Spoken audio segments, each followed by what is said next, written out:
దశల వారీ మద్య నిషేధం, ఏడాదికి 20% చొప్పున మద్యం దుకాణాలు తీసేస్తాం, బార్లు తీసేస్తాం.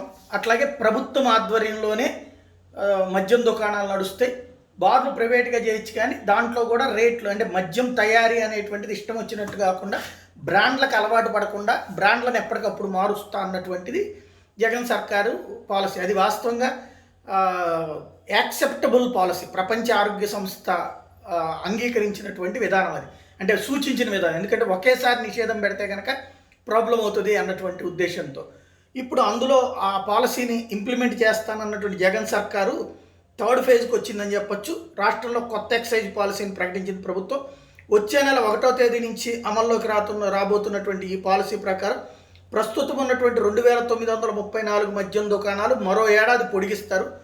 మద్యం దుకాణాల తగ్గింపు మీద కొత్త పాలసీలో ప్రస్తావించినటువంటి ప్రభుత్వము ప్రతి ఏడాది 20% మేర మద్యం దుకాణాలు తగ్గించాలని గతంలో నిర్ణయించాం. అయితే లాక్డౌన్ తర్వాత 13% మద్యం దుకాణాలు తగ్గించేశాం. ప్రస్తుత పాలసీలో తగ్గింపు ప్రస్తావన అయితే లేదు. తిరుపతి రైల్వే స్టేషన్, అలిపిరి మార్గంలో లిక్కర్ షాపులకి మాత్రం అనుమతి ఇవ్వట్లేదు.